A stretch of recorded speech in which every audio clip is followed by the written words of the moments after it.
What's that journey been like for you? What can we do now to ensure that you're in a better place? There's a lot of memes online about PTs and their clients. Is this good-looking man going to affect the relationship? Well, you're in that fitness realm. People learn differently. This guy shouldn't be touching him. A Jimmy, natural six-pack, kind of guy. It's been a roller coaster. I was here to talk about biohacking. I'll go to a place that does that called therapy. I think that's the best way to build a routine. So we have a beautiful rooftop terrace. Do preference first. What's your preference, sauna or steam? How much sleep do we need to be getting? Trying to optimize our body, what should we be doing? What your goal is, do you want to maintain weight? Do you want to lose weight? Or you try and put on weight? How often do you take between rest in my work pattern? That's the argument right now. Tell people that I don't really consume. 16 hours, that sounds like a long time. Consume food 3 to 4 hours before you go. Well, let me have a quick snack, let me have a quick midnight, so let me have a little something. For a woman, I would say your window would probably be like... Here's the question, do you need to sweat in the gym for it to be effective? So you're meant to go to bed a little bit hungry. But you're not in the military camp, and life happens. I want to share with you a couple of key quotes. If you want to hear more about how you can get your body to where it needs to go,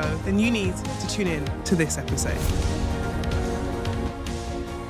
Welcome back to Self-Made Unfiltered, the podcast where we strip away all the filters and we talk about what success actually looks like in real life. I'm Bianca Miller-Cole. And I'm Dr. Byron Cole. And today we have a phenomenal guest, Lewis.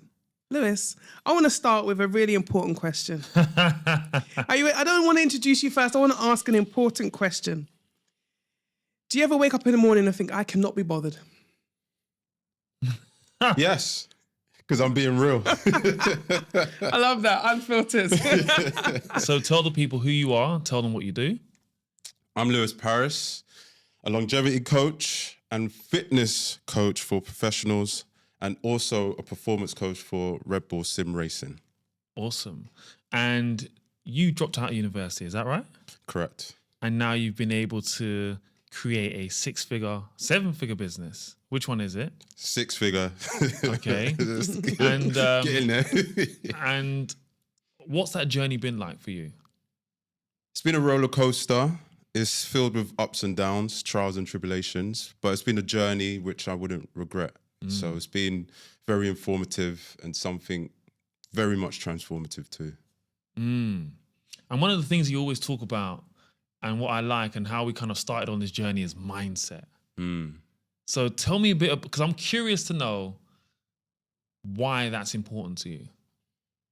Without correct peace of mind and a direction and a clear path or purpose, you go astray. Without direction, you can't reach the goals, the dreams, the aspirations, the vision that you set out for yourself. So without correct mindset, peace of mind, strategy, consistency, discipline, it's not going to work. And you include that in part of your training, your clients. Is that part of the training you give them? For sure. Yeah? For sure. Because if someone comes to me and they're saying, okay, I want to reach this goal in 8 weeks, I have a holiday in 2 months, I'll be like, good luck, because 2 months is not enough. But what can we do now to ensure that you're in a better place 2 months from now? So to me, they'll come to me and say, okay, I just need to go to the gym. But then what are you doing outside the gym?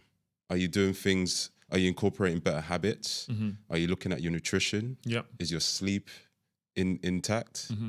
Have you got a sound peace of mind? Are you stressed? Because all these things add up and accumulate. It's not just one part of the pillar. We're looking at everything else. So that's where I have to dive in with all my clientele. And everyone's at different stages, but then I have to pinpoint and hone in on their weakness to optimize them overall.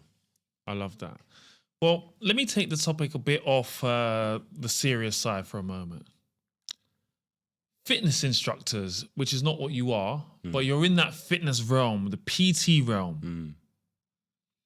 Now, there's a lot of PTs that most of your clients are male or female?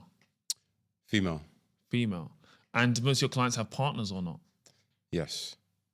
Now, there's a lot of theory online. I see these memes online about PTs and their clients. And you guys are very up close and personal. So, have you ever had a phone call from a partner saying, hey, this chocolate droplet You know, what are you listen, doing? man. What are you doing teaching my wife? Listen, I know I'm a handsome man, but there is boundaries. Yeah, let's just put that in there. Yeah. There was a recent post that went viral. So last year, Yours? mine, yes, Yeah. it went viral on TikTok, over 250k views. Yeah, it went viral, and it was just a segment of me coaching one of my clients how to squat properly. And the main deficit within that video was she didn't know how to hinge. So What's hinge? So I'll explain. So within that segment of the video, to squat, you have to learn how to manipulate your hips. Right. So we say anterior and posterior pelvic tilt, right? So it's like the driver of the train or the bus. So for you to get into a good squat position, you now have to manipulate your hips into that position. So you're squatting down, exposing the glutes, pushing up through the heels, and then tucking the hips in.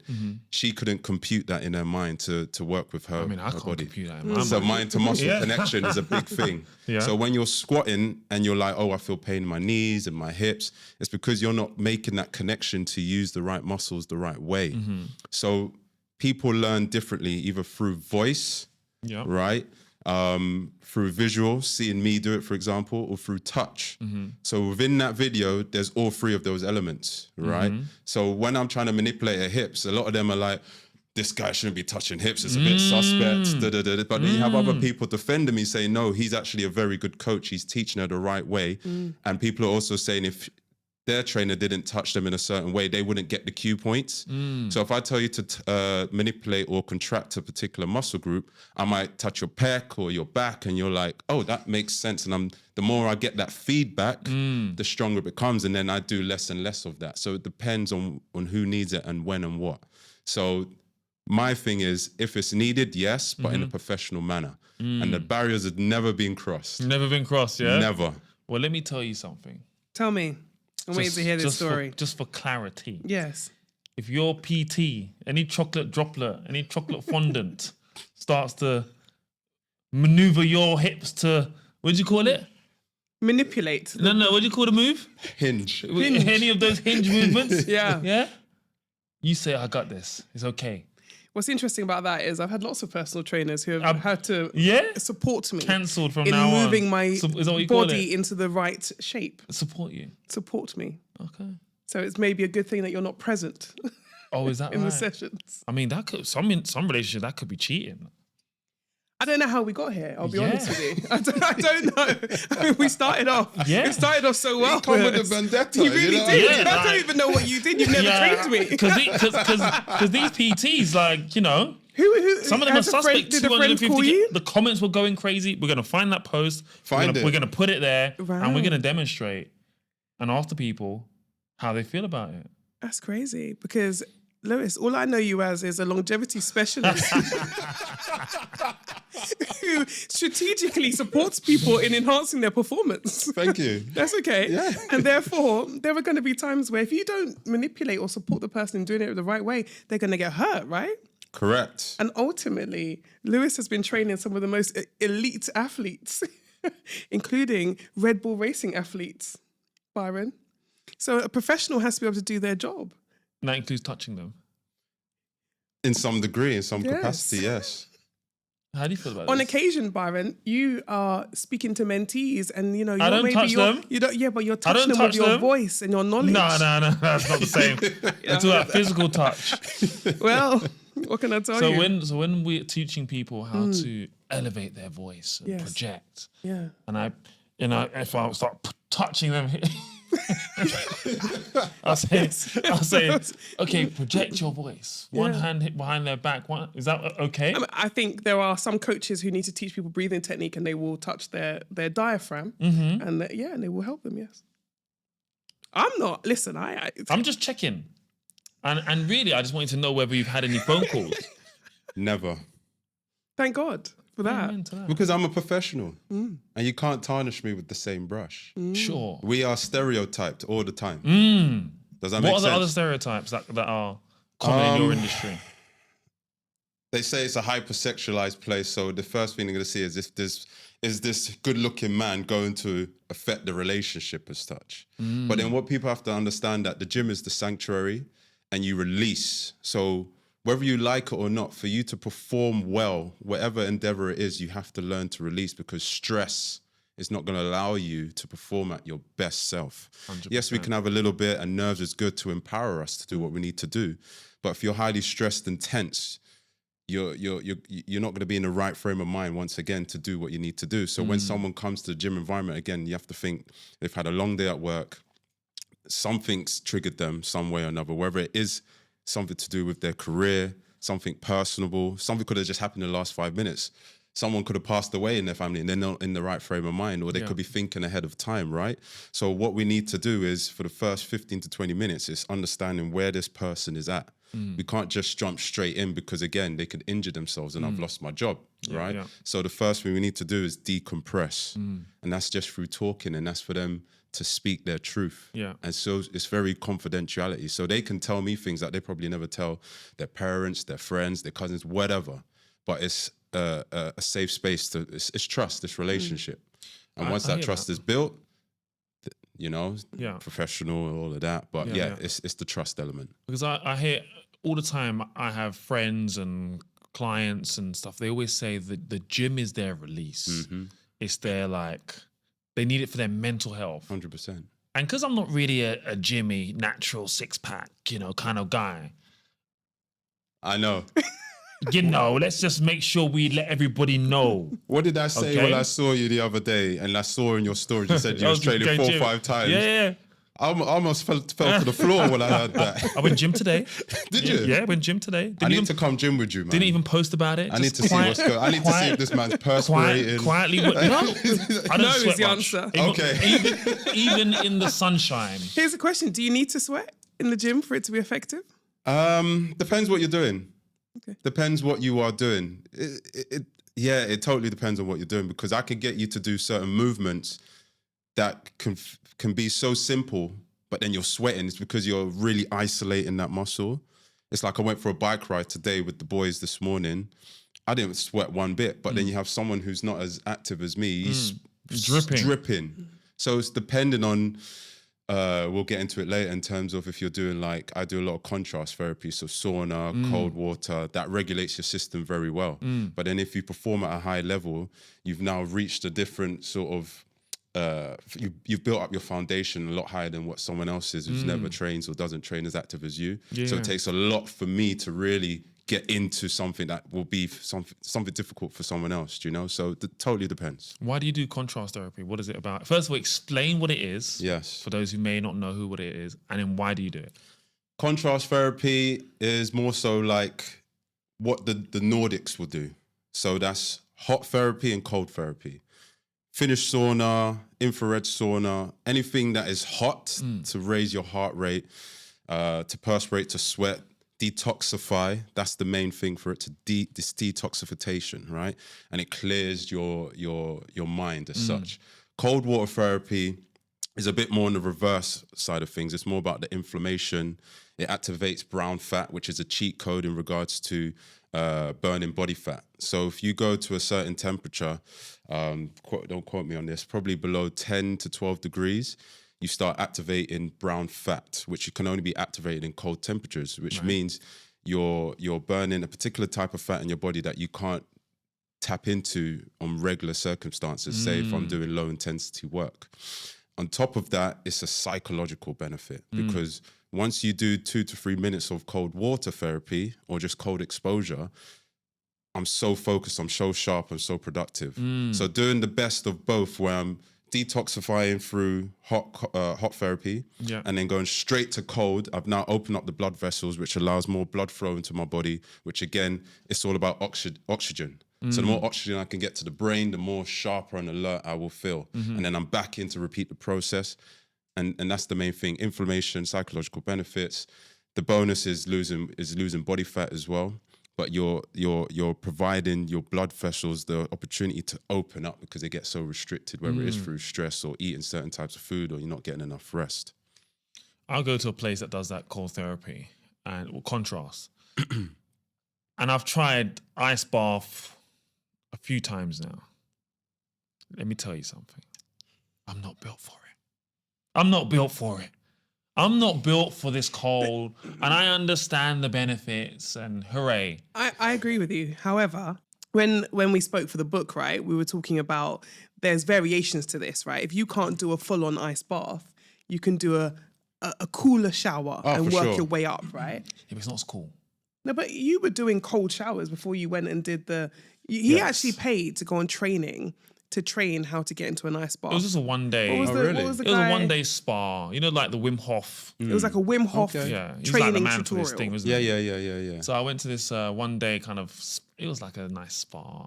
Me and my friend went. And you go and they talk. It was a about jolly, really, but they made it sound like they were really we went going this to thing learn. and they had lunch included. Nice manor house. We went for the ice bath. Nice. But yeah, I went to this and the guy was like, you know, old ladies are doing this. And we were like... And there was old ladies doing it in front of you. No, wasn't it's it? just You us said. two. It was just us two. No, but you said you saw after. Yeah, There people were was this- jumping in. Yeah. And it was like, I'm just not cut out for it. I've accepted that. And I tried to do it recently. And I was like, I went legs in. I said, no, I'm not cut out for this. And they had different temperatures. They have like 3 different temperatures. It's like, I think it's like 10, 8. It was like, they've got 3 for beginners, middle, whatever. I said, forget all this. I just can't do it. But with that said, I do want to get an ice bath in my house upstairs. But, you know... I'm so pleased that you reacted like this. Because this is what happens to me all the time. The other day he got home, right? It's hot outside. He said, you know what we should get, B? A sauna. Why? No. Why do we need to do this? He's like, let's put context there was for the context. people. You asked to put a sauna on the rooftop. Let's put context for the people. So we have a beautiful rooftop terrace. At the moment, it's empty. It needs stuff. Okay. Chairs would have been sufficient. So as a man, build your rooftop terrace right now. Sun, everything, like views. Build your rooftop terrace. Regardless of space. Twice the size of this.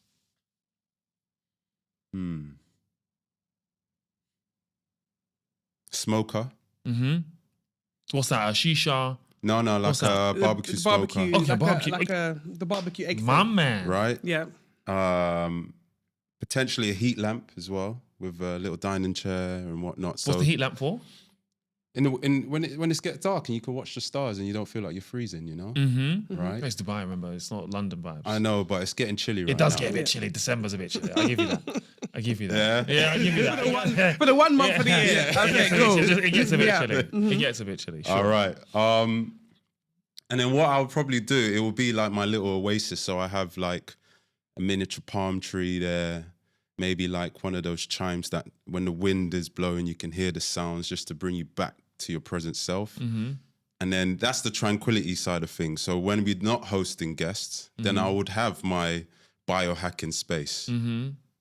I would have a sauna and a cold plunge. Mm. Just because I have access to it whenever I want. And because you can do them.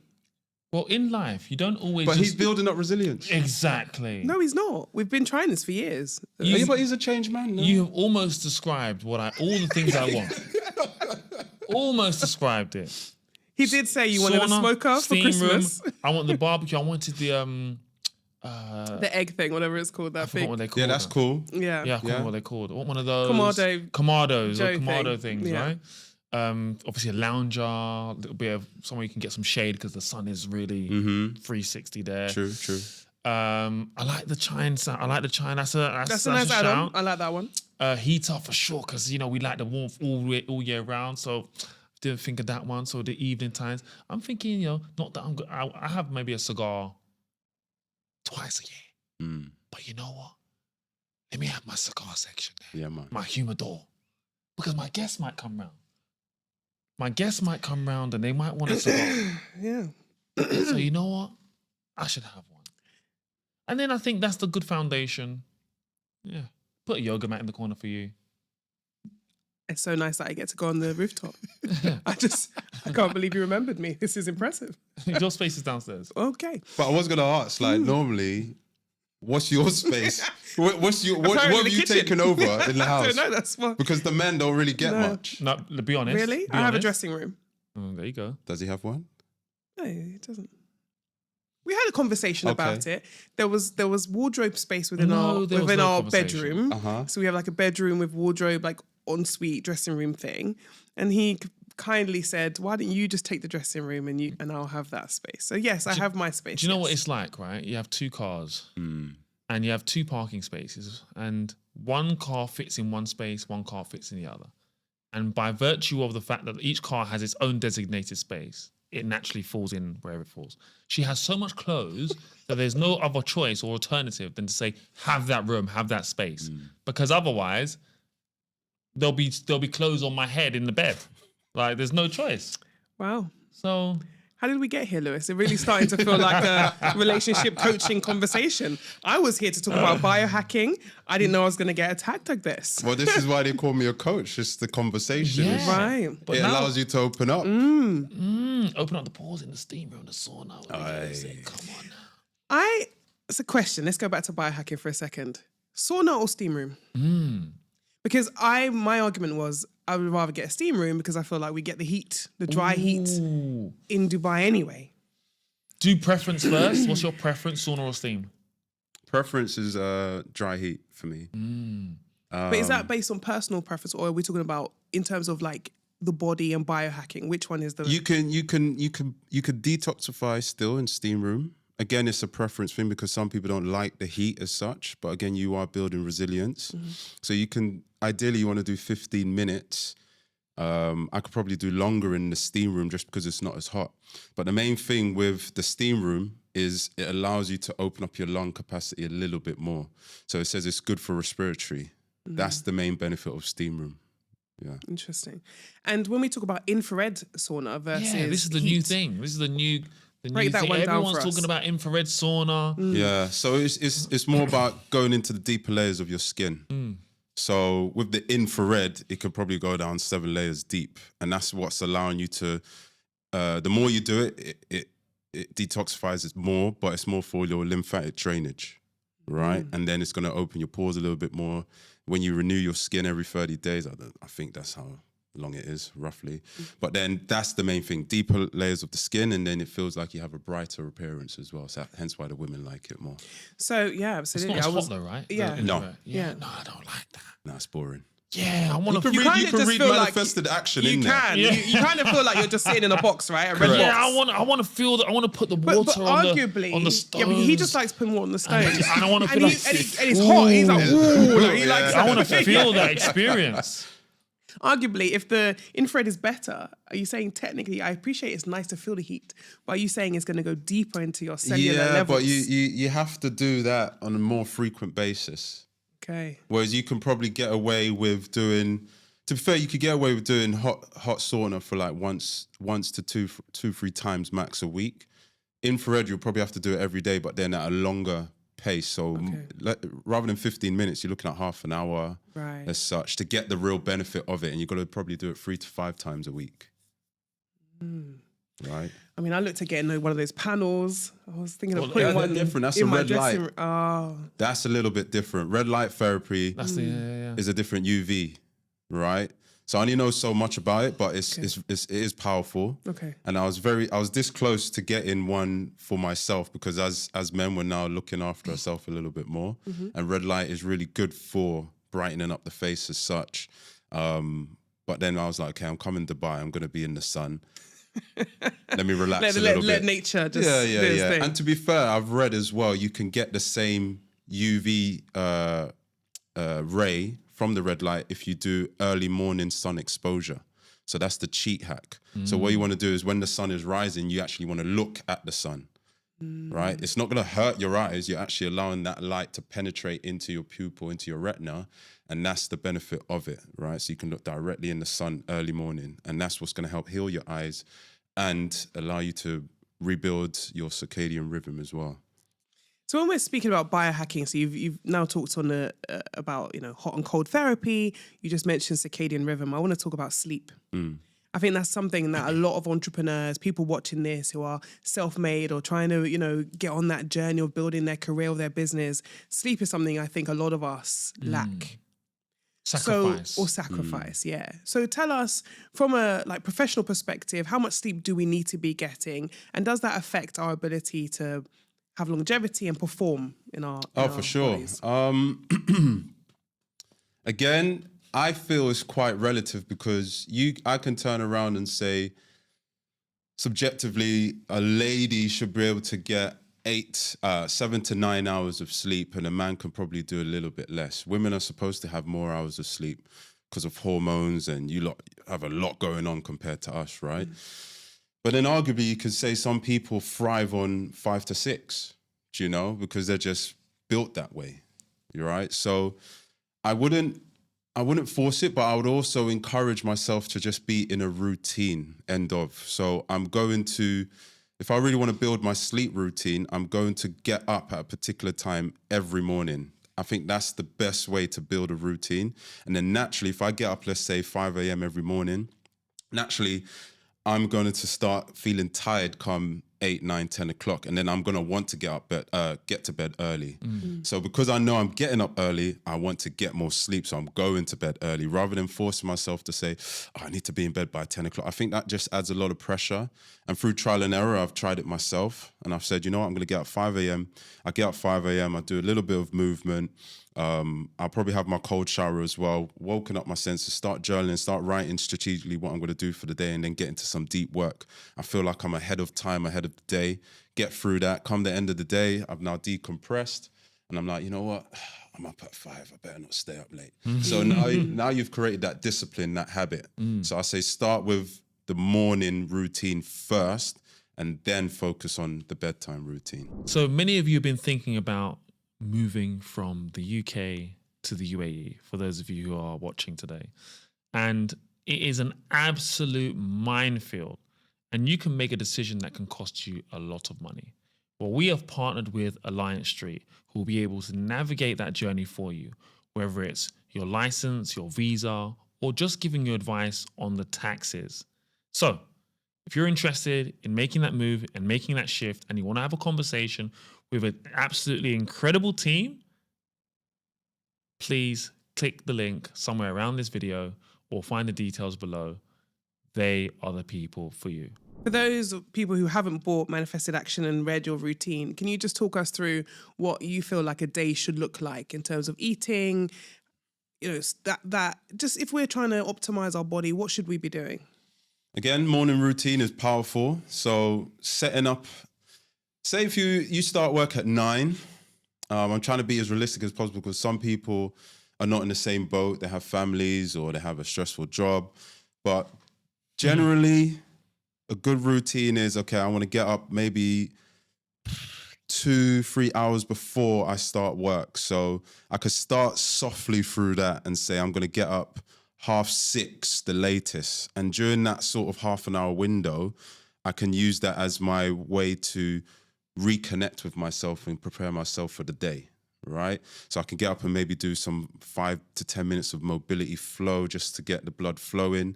Take a glass of water in the morning, 500 to 750 ml, and just to detoxify, flush the system, wake the system up, and then go for my shower or do my journaling first and then go for my shower, setting myself up for the day.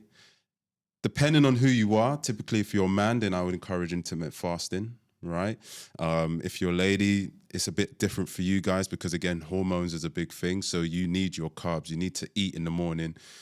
Women are different if they don't eat. That's all I know. Let's just be real. Let's be real. And then avoid... Do you agree that? I think he's the opposite. It's Oh, him really? that's the problem. Yeah. I'm the same too. I'm not gonna lie. It's more about Feed caffeine me. for me. But I can go, like yesterday I went 22 hours not eating. But Yeah, same. yeah, so Intentionally? Intentionally. Because But you were fasting. I was fasting, but what I like to do is I like to train fasted as well because I trained late around 5 o'clock. I was waiting till then to train, but I had a busy day. But for me, it's just mainly nil by mouth. So I take supplements in forms of, let's say, lion's mane, quadriceps, and then creatine and electrolytes. So that keeps me going. So if I'm not doing anything and I'm twiddling my thumbs, then I'm like, oh, I feel a bit hungry. But then it depends. But going back to the ultimate day, you want to avoid having caffeine within 60 to 90 minutes of your wake up. All right, just to avoid the cortisol Some people levels live off rising that. too much. Coffees and stuff, aren't they? Say that again? Some people will live off the coffee.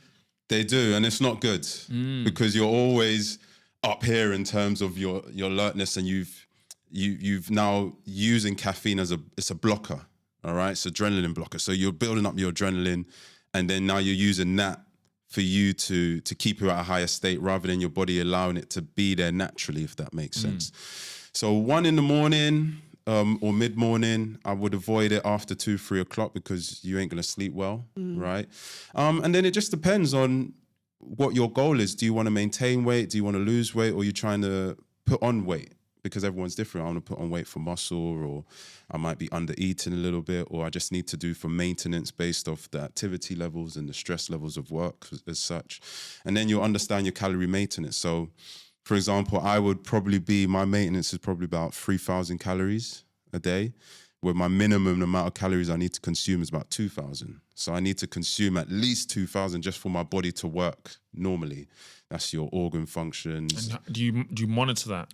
I have in the past. So I always recommend if you're new to training or you're going into a new phase, I would always monitor what you're eating. Not only for peace of mind, but for tracking. Because if you don't track, how would you know, right? So if I was like, okay, write down what you're eating throughout the week, and then you can understand, okay, I'm sort of nitpicking here, I'm snacking here, I'm eating this, my body reacts to this type of food. And the more information you get, the more you can dictate how you should maneuver. And then once you've done that for a week or two, you're like, okay, and now I know how my body responds to certain food types and what I should be doing. I have a clearer understanding, and I know before I was just mindlessly eating, right? So that's the main things, to make you conscious, because what tends to happen is we're not present. We're always thinking about what was or what's about to happen rather than what's now. So if we focus on the now, that's what's going to give us the trajectory to propel us forward in the future for what we need to do. So it's about the now, right? So if we can stay in that present moment, that would be the best thing. I hear you. And sleep, okay, sleep's important, but you don't get the sleep that you need.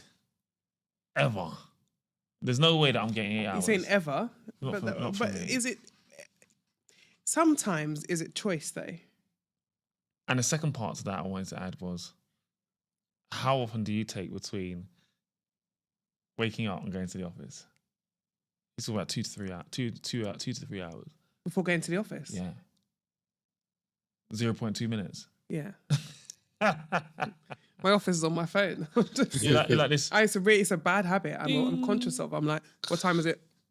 And then once I got the phone in my hand, I'm like, okay, no problem. Can you? Okay, so yeah, okay, staff. Bro, let me sleep, man. Yeah. It's a bad habit. Oh, a friend of mine is Then now ChatGPT, like can you help me create some content? and that's him next to me. Nah, it's not. Yes, it is. You're That's talking you, to that's you. ChatGPT. That's you. ChatGPT, yeah? That's the new one. ChatGPT, just like you're on the phone to them all the time. That was the BBT, yeah? Do you bring work to the bed environment, to the bedroom? On occasion. Not often, to be honest. I mean, if you count our phones, then yes. Yeah, And I think our phones are all the time. basically got everything on it that we need. But recently, you've had the laptop in bed a couple of times, but that's not your norm. I've regressed in have. my work patterns. Typically, I kind of like have my own boundaries, not just my own boundaries in life. And for maybe 2-3 years, I haven't had any need for but right now, the way the business is, the opportunities ahead of me, to make sure that I stay on top of things, like I'm working round the clock. Game time, all from waking up to going to sleep. Netflix is on, the show's on. That show that we're watching is cool. It's finished now. But that's my point. But sometimes I'm is there. it choice because we've chosen to stay up late, probably because we've worked late. Then we want to have some time together. Also, we start late. So then we start late, sure. But then we don't get up because we're early. balancing UK time zone as well. Yeah. And then we want to spend some time together. So we'll watch TV, and then we'll watch another episode and watch another episode.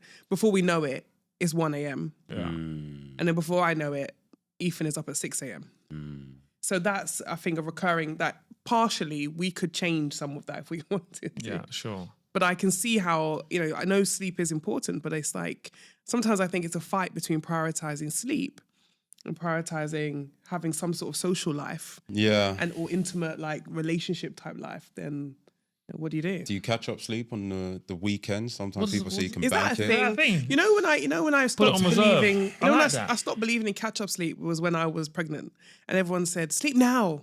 Because when you have the baby, and I was like, what happens? Is it the sleep I had now while I was pregnant was going to hold out? Yeah. And then when I had the baby, I was like, they were lying. Like, all this sleep that I did extra did not help me one iota. So It's I an don't know, is argument. it a thing? It's an argument. So you got extra sleep? Did you? What? Did you get extra sleep? Is that what When? you're saying? When I was pregnant? Yeah. Yeah, I did. I had no choice. My body was like, Yeah. You were during sleeping, the first 3 sitting up. months.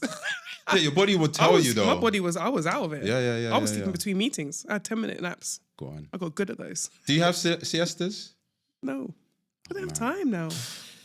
Really? In the car. For a 10-minute nap? You did before? She's an in the car person. Yeah, but I'm not in the Alright. car. She's like a Okay. baby. You slept on the What, way knockout? here. Get it Look at this on guy. one occasion. I enjoy it. You slept on the way here. Look at this No. guy. What are you telling people? Listen, the baby was jumping on my head this morning. Yeah, while you were sleeping. You got to take it in turns, All right? mate. So Teamwork. as a Teamwork is a result teamwork. of that, I was tired. Yeah. I said, listen, you better drive. Her driving is like a driving. luxury. Listen, you better Okay. drive. I offered to drive. Look how you like changing a the whole luxury. story. Yeah, I felt like I was VIP. I felt like I was a president. Go on. El Presidente. Lucky I didn't get in the back, sweetheart. I feel so lucky. So can you have catch-up sleep? Is it a thing? Is it a thing? That's the argument right now. Okay. But I personally I don't think so. But there is the rare occasion. So because again I was trying to explain that jet lag did hit me as much as I don't do the 200 time zones that you do normally.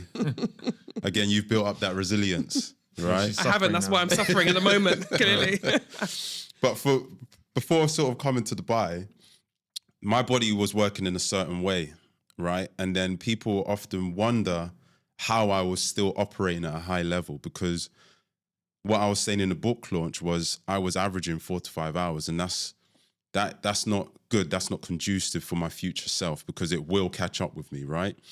But I've built up that way where I know that pillar is the weakest of the four in general. So when I say the 4 pillars, I say sleep and recovery, nutrition, mindfulness, and your activity levels. So if I know my sleep is my weak point and I keep an eye on that, I need to make sure these other 3 pillars are at the top of their game, just to sort of help cover the basis. It's a team effort. Yeah. But I'm aware of my sleep is not good. The main thing with my sleep is the hours. It's not the quality to some degree. We can argue that, but it's the hours. I don't give myself enough hours, because by the time I start work, let's say it could be 7 or 8 a.m., if anything, that's on a good day. But then say for one of my 2 days, which were my longest days, it'll be 7 a.m. start, finish 8, 9 p.m. That's a full day working with clients and working with on the business, in the business, you name it, doing everything, right? So by the time I get home, I'm like, where's the time for myself? And then I'm up again at 5 a.m. the next day, right? So that was the cycle I was going with. And then come the weekend, I'm catching up, right? Now, as I've come out here, and I'm sort of still in UK time zone, my body doesn't know what's going on, right? So it's 2 a.m. here, but it thinks it's 10 o'clock. So it's like, yo, you're still awake. So until I'm there fighting to get sleep for like 2-3 hours, I'm now conking out at 5-6 o'clock in the morning here. And it's like, oh, now I'm asleep, but I have to get up. I need to do this. So I'm almost forcing myself to get into this sort of time zone and regulate my system. It's taken a week for that, right?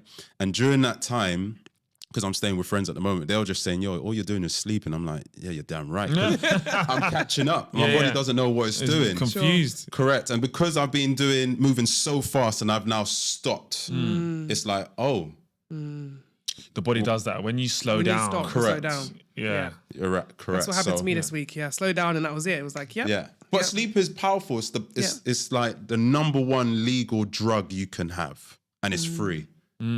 Right? So if you really hone in on perfecting your sleep, be more productive. You won't want to reach for sugary snacks, because that's the first thing that happens. Your mind is like, okay, we ain't got enough sleep. We haven't regulated ourselves. We're going to hold on to this fact because we're stressed. But at the same time, we're thinking, okay, if we're not getting enough sleep, I need energy from somewhere. I'm regulating this. So I need glucose now. sugary snacks, processed food. Hence why if people don't get enough sleep, they're holding on to this belly area. That's the first thing that's going to hold on.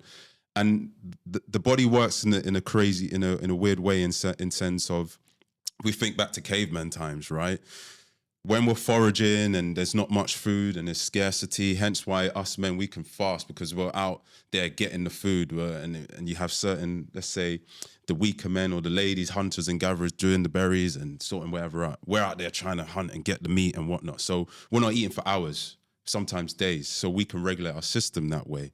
So what tends to happen is if we're not using that muscle, hence the training, the strength training, what tends to happen, the body will use your muscle for energy instead of fat, because fat is a good source of energy and also keeps you warm as well. So it helps to regulate the system, and our brain needs fat.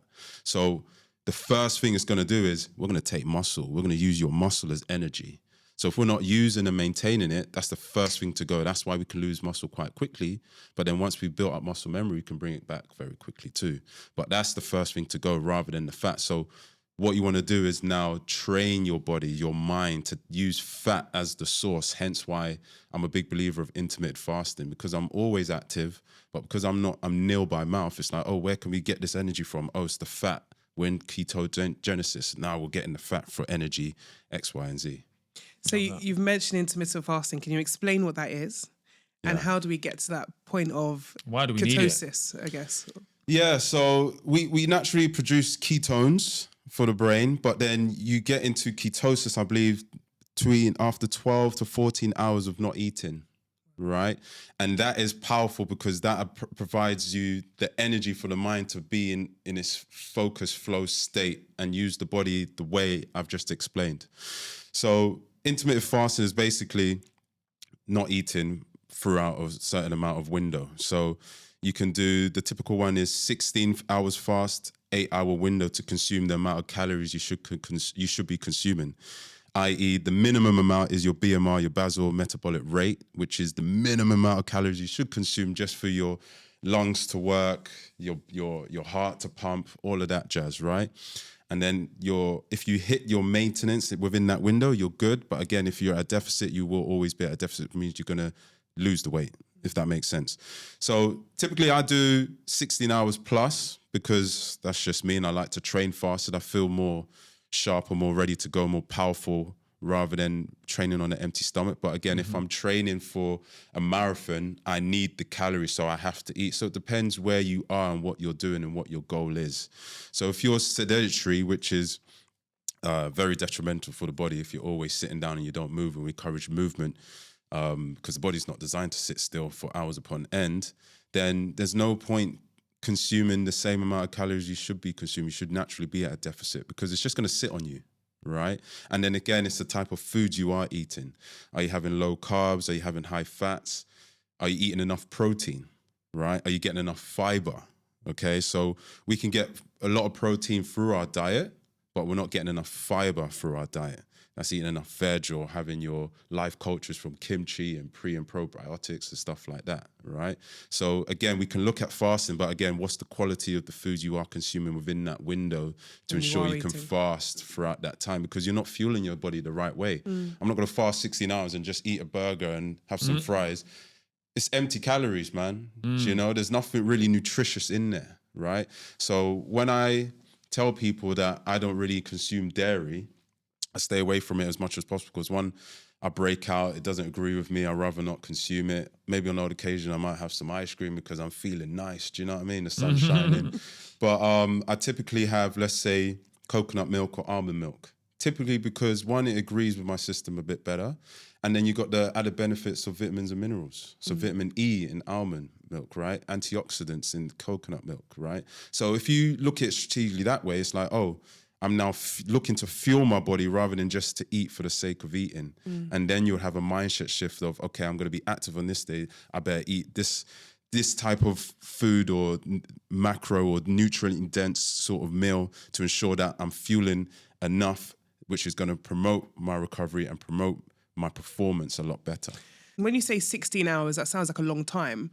But I guess what we're thinking about is almost you're sleeping for 8, let's assume. Yeah. And you're doing 4 hours before bed and 4 hours when you wake up. Yeah, I was and just about to break that down. Yeah, exactly. So some people can say they'll do a window 12 to 8. That's the common one. So they'll stop eating at 8 p.m. And to be fair, you're not supposed to consume food 3 to 4 hours before you go to bed anyway. Sure.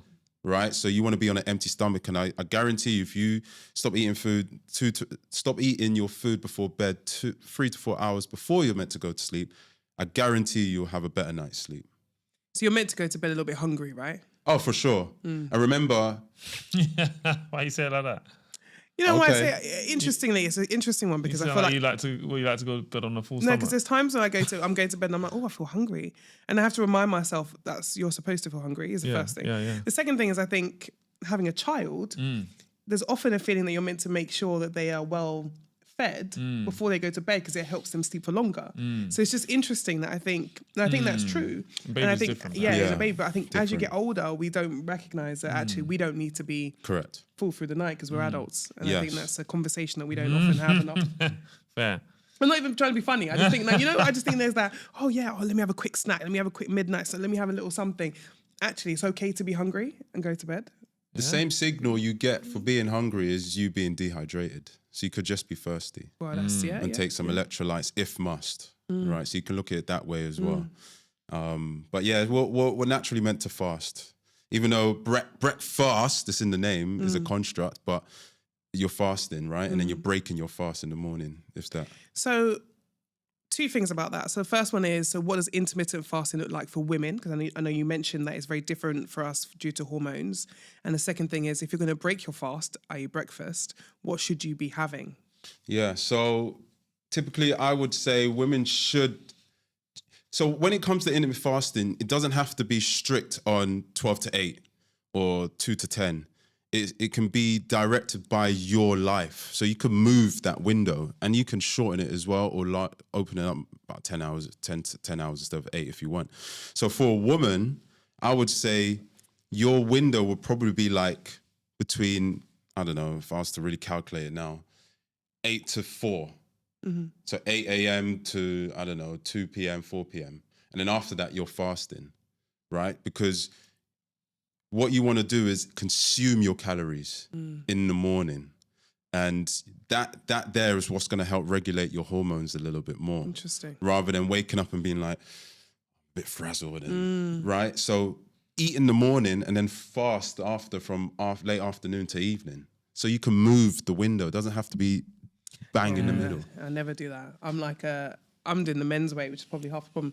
I'm like not eating until Eat when you can. lunchtime or whatever. Not and then intentional. not intentionally. I just get up. Bad habits sometimes. Some days I'm good. I was okay today. I ate today's morning. But I might go to the office. Then at midday, 1 o'clock, Byron's like, what are we going to eat? And I'm like, oh yeah. So then we have some food. And then we probably eat dinner a little bit earlier now because of Ethan, actually, I think sometimes. Yeah. But it's just, I think that's the... So we're probably intermittent fasting, but not intentionally. And so I'm probably doing it maybe 4 days a week. I'm probably intermittent fasting by accident. Is that enough? Or does it have to be consistent intermittent fasting? You've got to be consistent. So if you're going to do it, you got to do it every day. Yeah, so if you can do... Because what I would do, I can only go based off my experience and obviously what I've seen clients do, but make your life easy. Like nothing has to be ingrained in stone, right? And life is for living. Right, so it's good to have the structure and discipline, but you're not in a military camp, right? And life happens. So if you know your days are busier Monday to Thursday, Monday to Friday, then be consistent then. And then come the weekend, you can drop off a little bit. Or like I did that 22 to 23 hour fast yesterday. I broke it earlier today because I went for a bike ride early this morning. I felt hungry. I wanted to eat. My body was telling me, you need carbs, bro. You need to eat. I broke my fast early, but it was mainly just protein and good fats.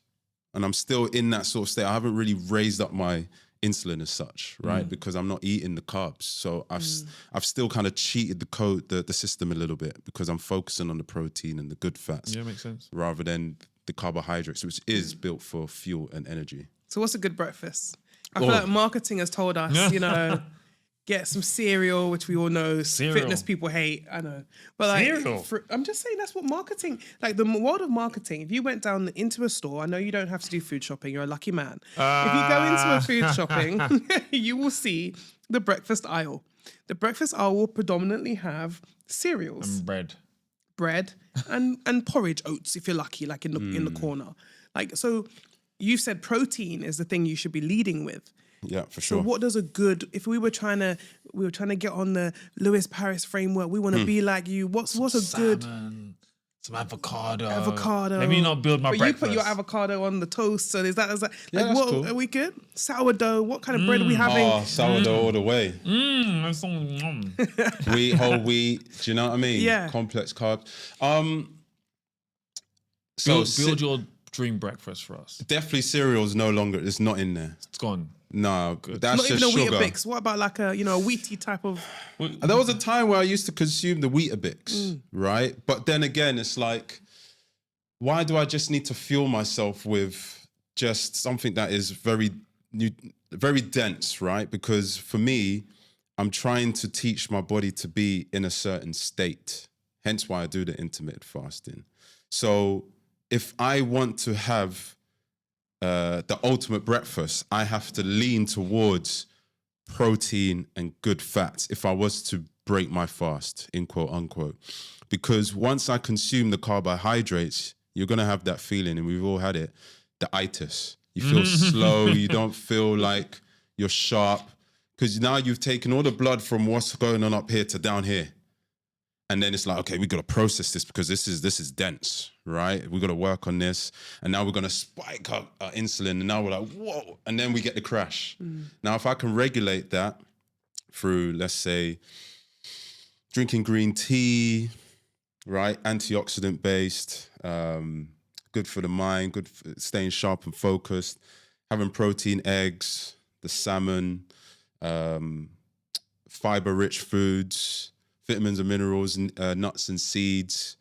I lean towards more gluten-free granola, keto granola, stuff like that, because I'm personally just not a big fan of oats, but some people swear by it, enjoy it. What are you having a granola with milk, or is this like with No, yogurt? so typically I would have my championship yogurt, right? So it's a coconut-based yogurt because, again, I'm not really a dairy man. Oh. So again, I'm trying to fortify my breakfast or my foods in regards to how can I maximize this? Coconut-based yogurt, antioxidant rich. Now I'm adding in my pumpkin seeds and my sunflower seeds for the copper benefit. So I've mixed that in there. Along with, let's say if I've got that, I've got beetroot powder and maca root powder because that helps with performance. It's good for the brain. Beetroot is powerful, opens up the capillaries, so you'll allow more blood flow through the vessels as such. So that is really, really boosting. I think everyone should take beetroot. And then on top of that, I've got my gluten-free granola, which is mainly almonds and nuts and seeds rather than oats and stuff like that. And then I got my fruits, mainly the berries, the strawberries, the blueberries, the raspberries, the black currants, all because it's antioxidant rich. You have to understand that what tends to happen through stress, the things we eat, the things we do, we're always applying pressure and stress to our body. And I think challenging and applying stress and pressure to our bodies, but when there's too much of it, we accumulate too much. Then we get the brain fog, then we don't move, then we have the aches and the pains.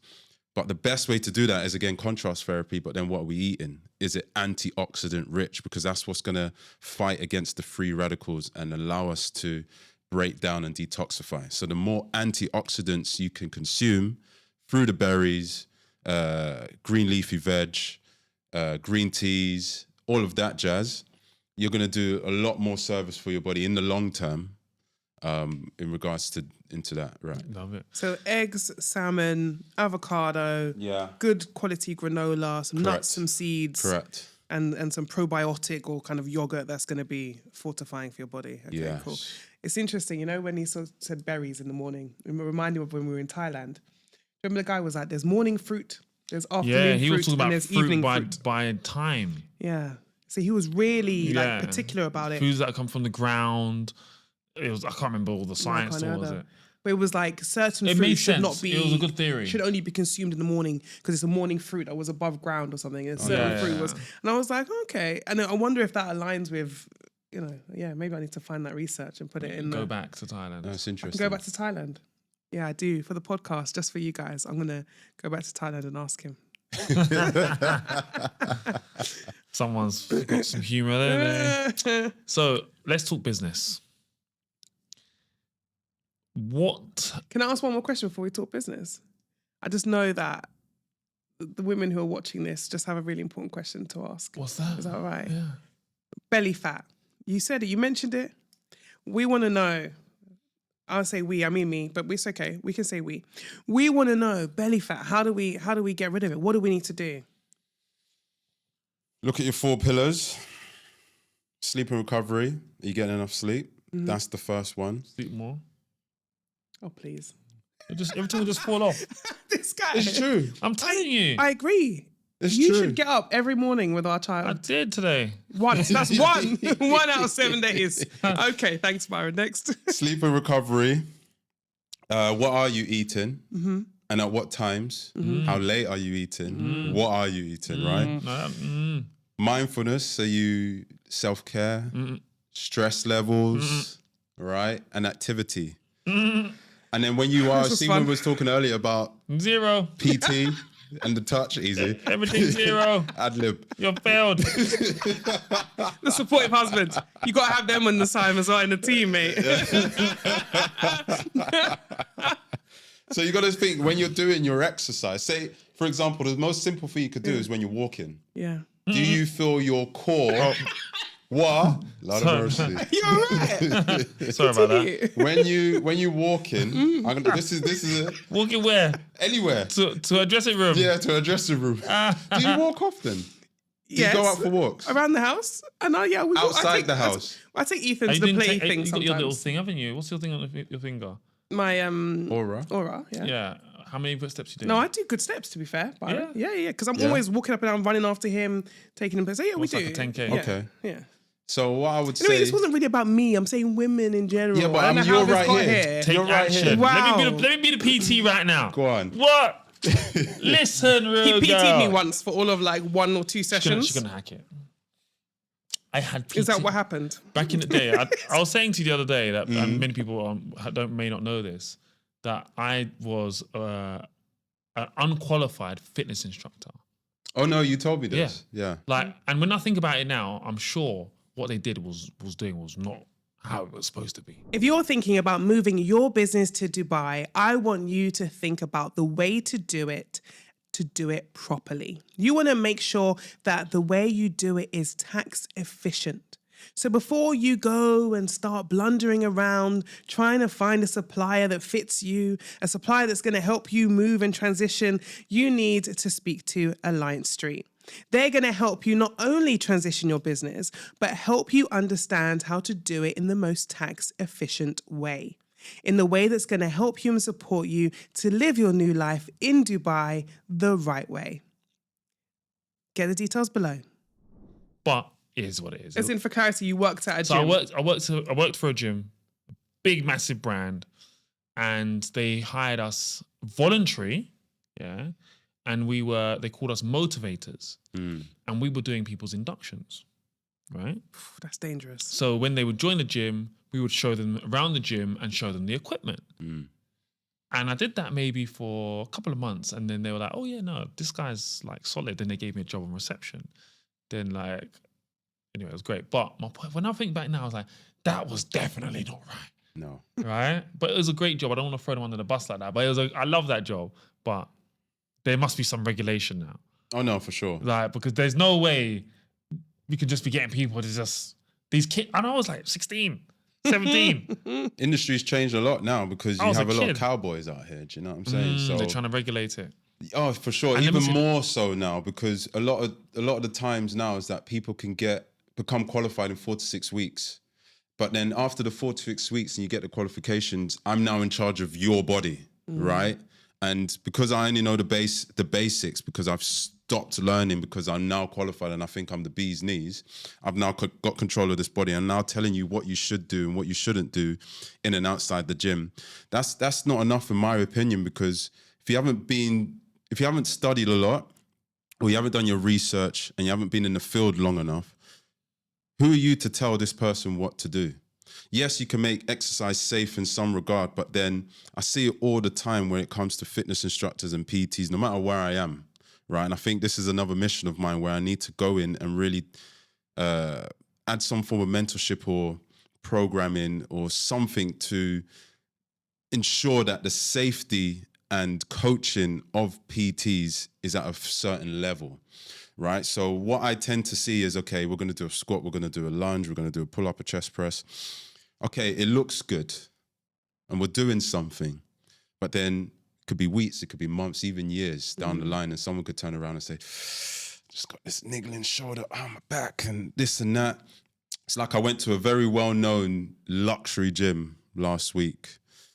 Dubai or London? Dubai. Yeah. And I got invited by the vice president there, and he said, check the gym out, blah, blah, blah, blah, blah. Give me your feedback. So I went in, just blended in with the members, right? And when you're first starting out as a personal trainer or fitness instructor, whatever, your goal is to walk the gym floor and just be a helpful person, right? To ensure that they're safe and well, right? So I naturally have that in me. So there's a guy next to me, we're both doing chest press. Just to spark the conversation, I said, I actually thought he worked there, but he didn't. He was like, oh yeah, you work there because you got the big chest, And we were talking. And then we got down to what was going on. He was like, oh yeah, I'm doing chest press. I don't feel my chest and this and that. So I just said, just tweak certain elements of how you should be doing this exercise. And he did it. And he was like, whoa, I've never been taught this before. He's been in that establishment for 3 years. Wow. And no one's pinpointed how he should correctly do a bench press and how to use his body a certain way.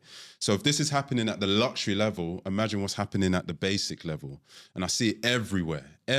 So this is my thing and this is my gripe, because it's like someone just walking in and saying, okay, they might market themselves very well. They got the brand in and look good online and they're saying you should do this and do that. But who are you, bro? You haven't put the hours in. And on that topic, I remember working in the gym, and I don't know how you feel about this, people that are not in the physical condition, right? But they are PTs. How do you feel about that? Let's talk about it. It's funny, man, because when did I started at my own podcast, maybe 2018, 19. Yeah. Behind the scenes of a personal trainer, I did this with a friend of mine, and one of the topics was, would you believe in a coach, or would you allow someone to coach you if they're not in somewhere you would envision yourself to be? So having that body and whatnot.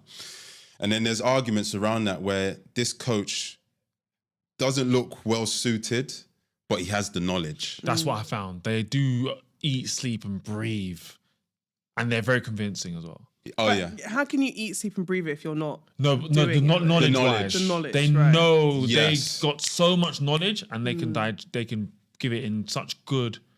They can just. But it has to be believable. Communicate right? it. You want to go to someone. Yeah, exactly. But then they can turn around and say, "Look what I did," rather than now. Yeah, look at the past, right? Why have they not transformed themselves? Well, So this would you take the argument? overweight? I remember when I used to PT? go to LA Fitness in Sydenham. There was a guy. He was very overweight, bless him, and he was a personal trainer, and I just couldn't understand it. Yes To or no? me, it was like, no, it's like you're not. Well, You're this- not, this- Could you you're have not, an you're not overweight doing what you fitness preach. instructor? No, because the thing is, this is the argument. Because No. you could say, because this goes back to the 4 to 6 week personal trainer or coach who just got qualified. Yeah. They've trained themselves a certain way. And this is what I've seen over the 10 years I've been in the industry. They've trained themselves, they look good, they look strong, but they don't know how to do that with the client in front of them. So they can coach themselves, but they can't coach other people. So it's having that middle ground where you have someone who doesn't look great, but can coach extremely well. Someone who looks great, but doesn't have a clue, right? And do you see that a lot? Oh, all the time. Guys that are just shredded. Yes. And then I would just say on top of that, it's like I've seen life coaches do life coaching. I've seen men be masculinity coaches or whatever, they can help men to a certain level and degree. But then I'm like, if I look at your background and I've already done more than you, how can you help me? So it goes for someone like who's meant to coach me physically, mentally, spiritually.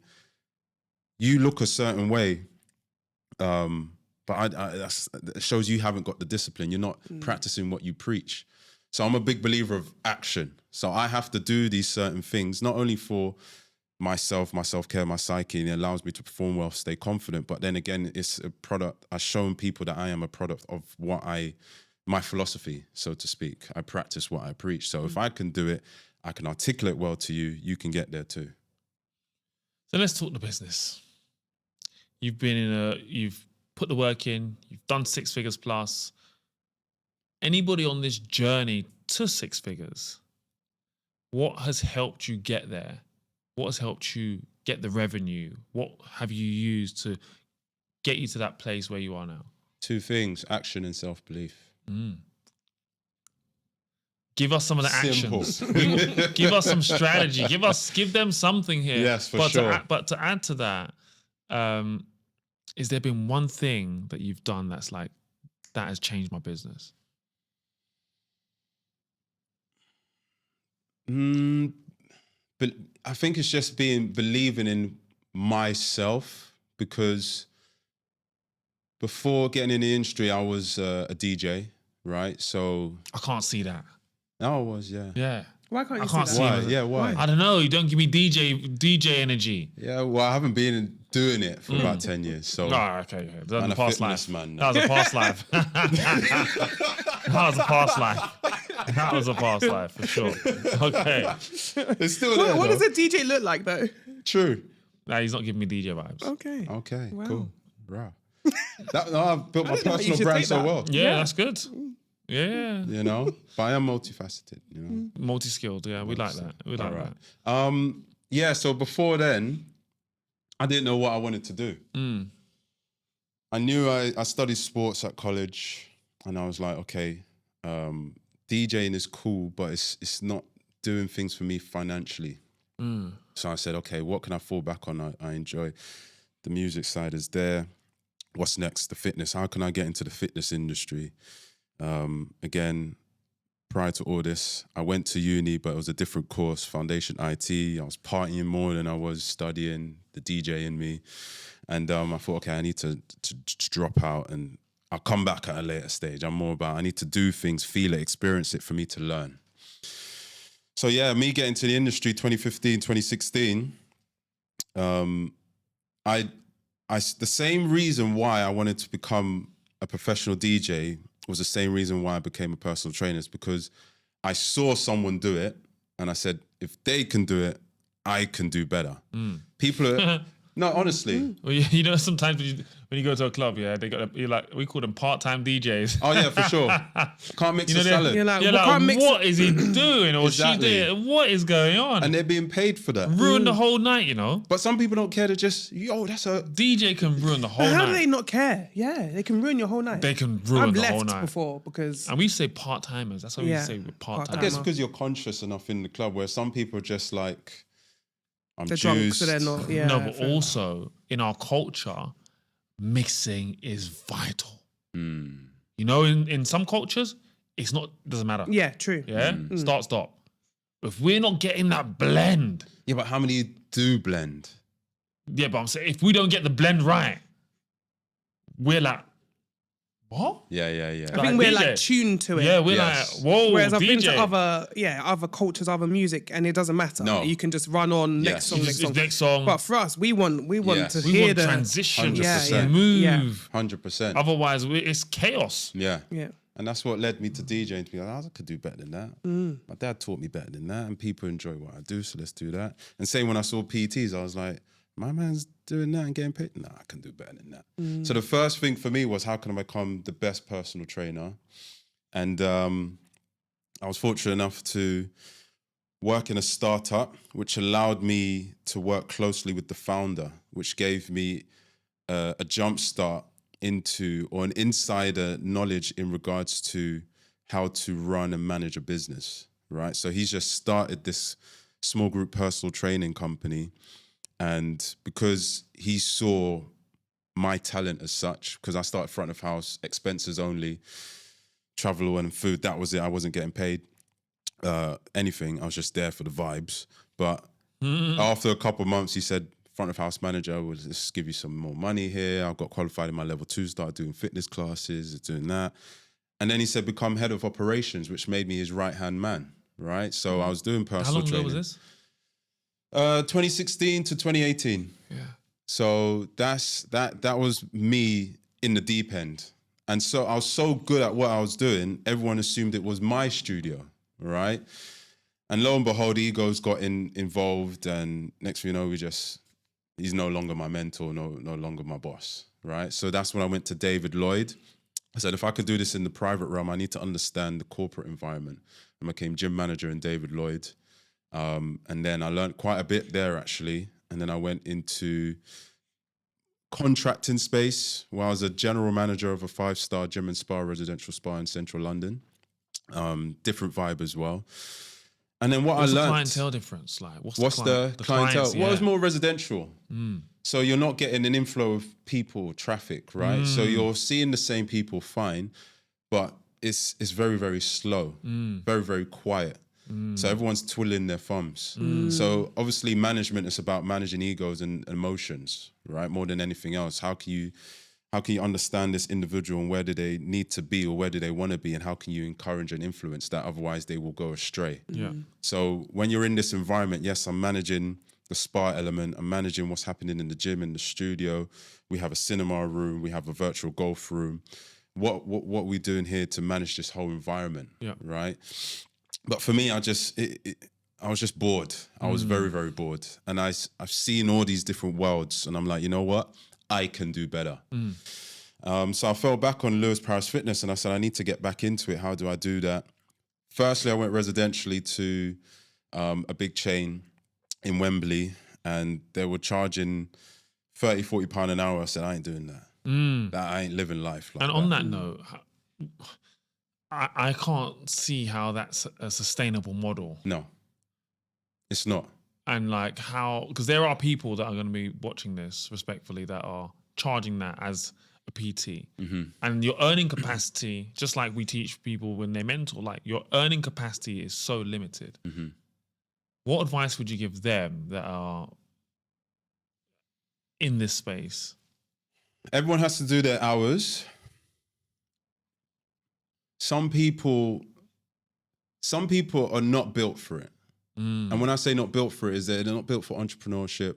They just want to they just feel comfortable in their space, each to their own. But I knew that I was destined for more, and I've seen different worlds. So obviously I've been exposed to different environments.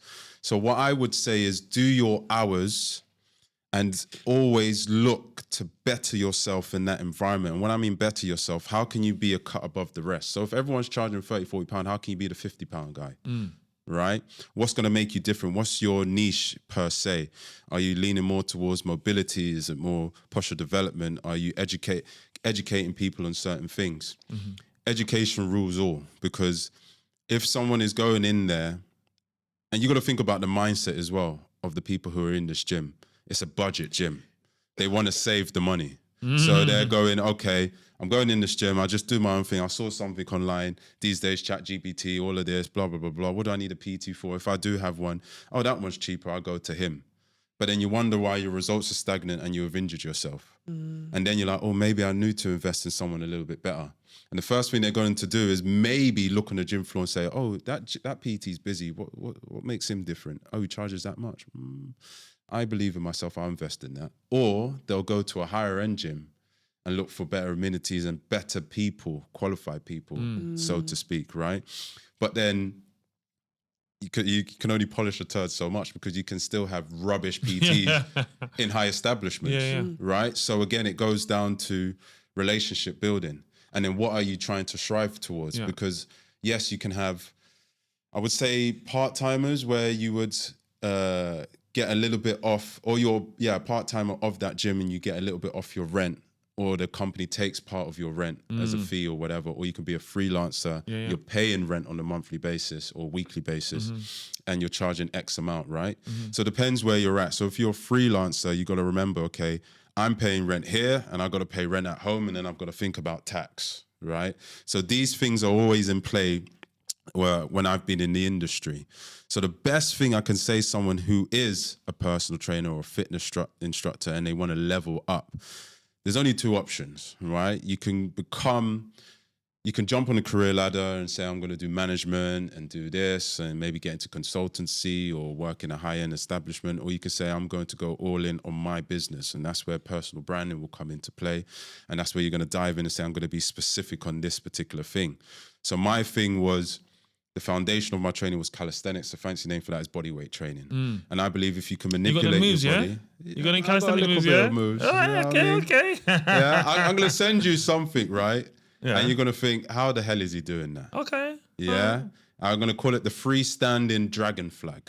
Okay. Some I've moves seen these there. ones, yeah. Have you seen it, right? No, I don't know if I've seen your, but I've seen. Isn't that the one where you're kind of like holding on to a human flag thing? Yes. Yeah. But instead of holding on to something fixated, I've got a barbell, roughly 80 kgs above me, right? And now I'm balancing myself, not only the barbell, but my body is up at an angle. So I've created a V with this thing. Very interesting stuff. We're going to find that. Now we need to put that in. Yeah. I'll show you that. So it's like that was the niche, but also it's like, how do you perform? How do you move well? How can I educate someone? So for me, someone coming into the gym, like I said earlier, they're just coming in, they just want to get on with their day, blah, blah, blah. They're doing certain things. My thing for me was I can fix you and I can ensure that you feel confident and believe in yourself to do more, right? And once you believe in yourself to do more, now we can take that outside of the gym, looking at your personal career life. That was the angle I was getting at, inspire the nation. So that educational standpoint is what's going to cut through the noise, because we all technically know how to squat, lunge, jump, do this and do that, but how do we do it, right? So there's these big trends now of run clubs. Everyone's running now. Here. Oh, it's big. In the UK as well? Yeah, it's growing in the UK. Yeah, for sure. It's massive here. So everyone's running. You want to do a little run club? No, I think so. Yeah? Okay, cool. Movement. Yeah. Everyone's running, but they feel it in their hips. I was going to say, my their knees are not... knees, Yeah. Right? Should need the knee brace. This is what I'm saying. There's one of my mates, he's been out here for maybe 4 or 5 years. I'm more like paddle club. Paddle's beautiful. I liked paddle. I enjoyed paddle the other day. We'll do some Yeah. paddle, Paddle's beautiful. But he's on this knee brace business. And I'm like, mate, you can't live off that. So what is actually happening with the lower half of your body? Until you address what's going on, you're always going to have this knee pain. And we shouldn't be And you're not meant to feeling go through pain. the pain. Yeah. No. So what is the source to the symptom? So everyone's like, oh, I've got knee pain, blah, blah, blah. Okay, let's not focus on the knees. Let's start from the feet. Or do we need to look at the hips? So there's a disconnect somewhere. Until we can fix that disconnect, you're always going to have that knee pain, right? So this is what we're going to educate. So I went to a run club early May this year, or mid-May, here in Dubai. I was here. And I know the guys who are running this run club. And the girl who was running this run club was like, oh yeah, I'm getting a lot of shin splints and I'm feeling this and feeling that. And I'm like, okay, just do this exercise, right? She did that and she was like, oh, I don't feel anything now. So where's the education? So that's the missing element. So you cut through the noise once you're able to educate, and it shows your expertise in that field, right? And I think that can go across all industries. And that's what makes you elite, and people pay for that quality, 100%. right? Yeah. Show me the money. So what's the next milestone? What's the next big thing you want to do? Set it now. We're going to come back to this in 12 months' time. Hey, What do you want to do? Give us something. We're going to hold you accountable. Lord have mercy. I'm in a transition phase right now. So Give us something big. We want to hear it. What do you want to do? I think it's more about making a name for myself internationally. Yeah. That's the ultimate goal. Would that be through LPF in some capacity? Or would that take me to a high-end luxury international company? So working in that establishment, setting my name through there and then building across that so they almost intertwine. That's what I'm figuring out, I can't lie. Can we talk about the new project that you're doing? Depends which project. Oh. He said The project that I'm aware of. They said nothing. Can we talk about nothing is that off project? limits. Like, That is, yeah, we can actually, yeah. Because I'm assuming that's the step you're taking towards. Whoa. What were you guys talking about? Explain the. All right, we're going. Whoa. Me and the listeners, we need to understand. Y'all be having Private conversation. All right. have that somewhere else. How about that? Tell us about it, because I think this is exciting for people who want to train at home. Tell us the project. Yeah, so it's with a company called Magic AI, and think of it as your in-house personal trainer. So you have this nice, beautiful mirror you can set in your living room, or you can have it in your gym-based room. And on that mirror, you would have a hologram of an instructor. And this instructor would tell you different exercises, and you have AI tracking your movements to ensure your form is intact. And I've been announced as an official instructor on there. So I've got some workouts on there. Congratulations. So I am in a mirror. So hang on a second. I'm trying to understand the money here, because I need to be charging. The more you use me, I need the bigger check. How are they monetizing this? Because hang on. and is it based on the trainer that they choose through their AI system? You get paid every time they choose you? I mean, I wish it was that simplified, but we did have to sign a contract. So okay, you can't talk about it. Fair enough. Yeah, because let's just paint this let's picture. just talk about me. Because if you're using my hologram, and imagine you're like not doing it right, I say, hey, get up. Wow, I don't think you're going to get this job. Get up. What the hell are you doing? Yeah, wow. You're slacking. Is that how you're? No. You're slacking. This is like the Gordon Ramsay style. Yeah? The mirror's broken, or you slapped them through the mirror? That's the glass. The glass of the mirror? He slapped them through Oh the yeah, mirror. I'm in the mirror. Yeah, I know that's what's happening.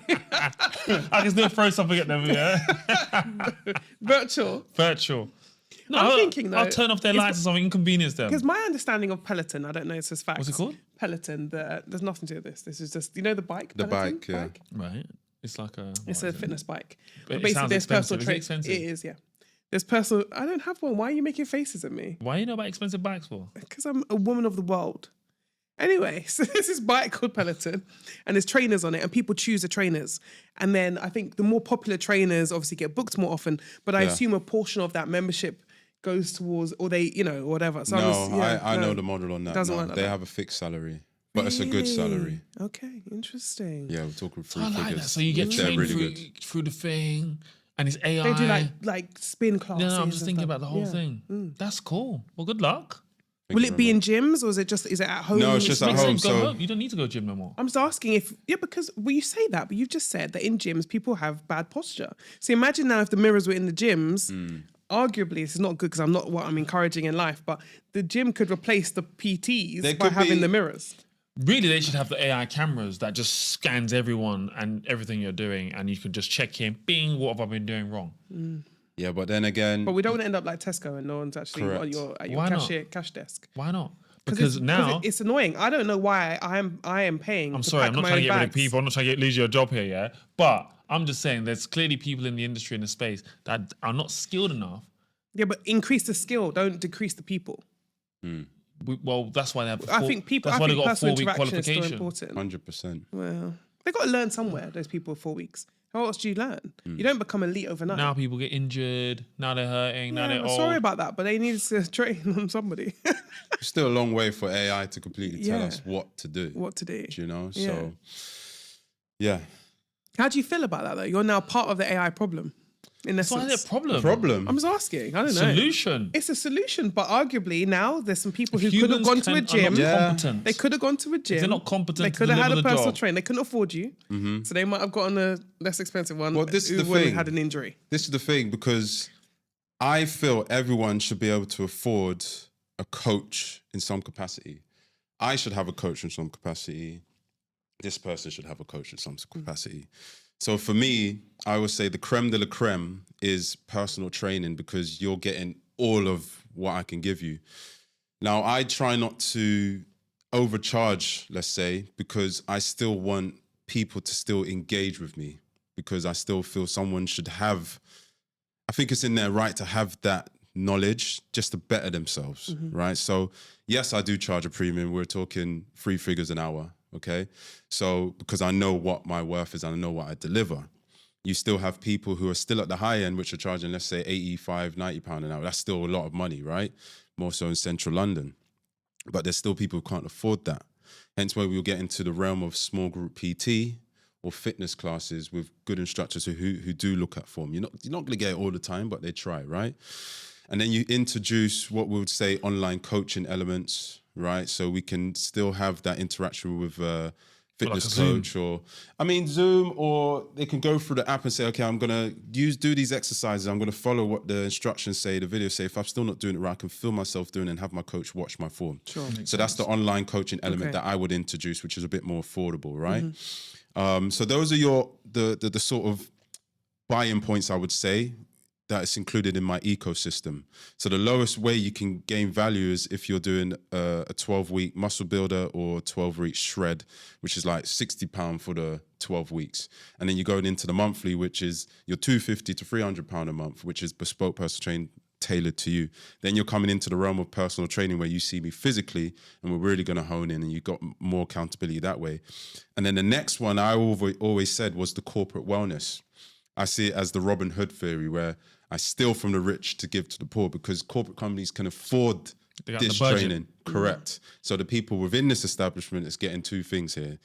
They're getting the elite coaching as such, and they're having the option, they're having the opportunity to have a wellness product within their environments, which encourages them to want to go to work, if not perform at a higher level. Makes sense. So this is the ecosystem I've always had in my mind, and how I've built it to still incorporate, so everyone has that opportunity to learn from someone who knows their stuff. So before we're coming towards the end of this conversation today, a few questions. First of all, do you have a partner? No. Okay, cool. So let's paint. So Bianca's got That's quite random. Bianca, I want to see how this goes. Where this goes. So I mean, we might have to ring a couple of Bianca's we got friends some options. right We now. have some options. Okay. And But you get didn't, them hold on on, you assumed he was looking for a partner. You didn't ask. That was the next question, really. We don't worry about that. We don't right? care. Go on. We don't care about that. Wow. We know what's good for you. Okay. All right, but how important is the gym to you?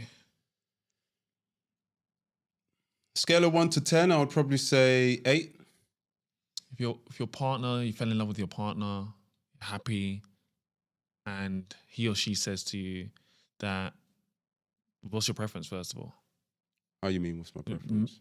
I have to He ask these said he or questions. she, so he It said wasn't he didn't want to assume the partner. You can't Female assume. man, No, all the way. just asking. Oh, we don't swing that, man. I'm just checking. I check these days, you know.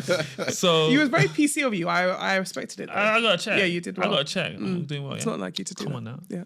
And let's say she said to you, Lewis, Wow, girl voice and everything. I love you so much, baby, and I just don't want you to go to the gym anymore. I don't like the way that you have to look at these other women, and I just want you to we don't need to work anymore because we're good. Money's not an issue. Oh, she had the big bag. She had the big bag, and she Okay. just had whatever. She's good. You're good. House is paid for. She says, I don't want you to go to the gym. Not just teach. I don't want you to go to the gym no more. You can run. Away.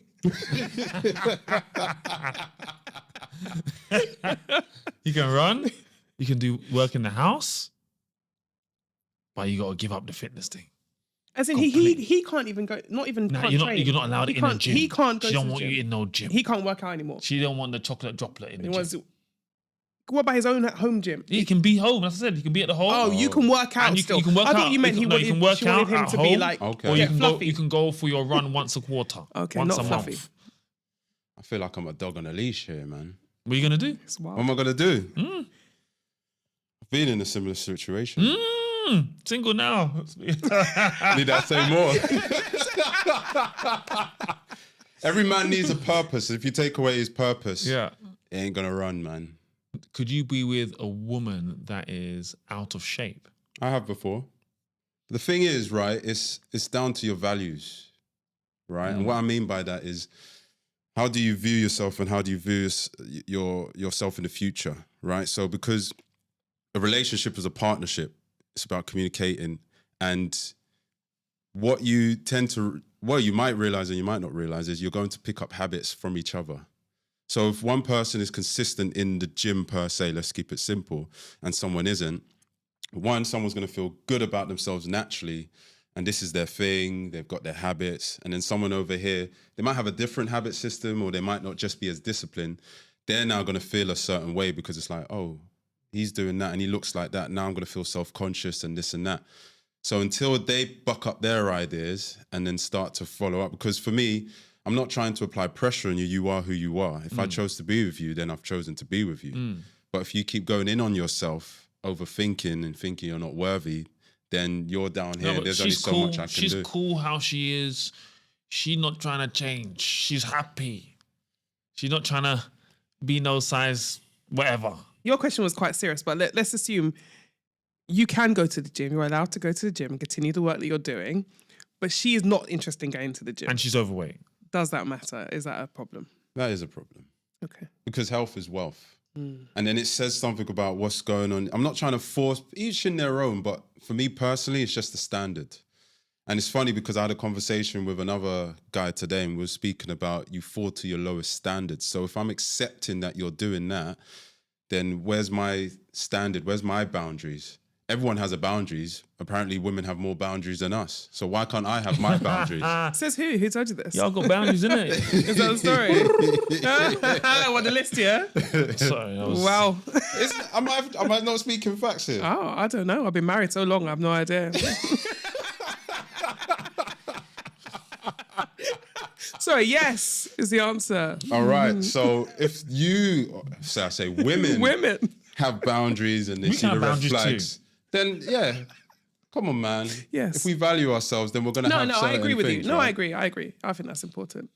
I like the question though. Are we starting a dating thing for Lewis? Is this what's happening here? Well, ladies, if you want to drop us a little message, we'll introduce you. Run up the comments. And let me say, I charge consultancy for all my services, and a happily married Lewis, I will charge a fee for.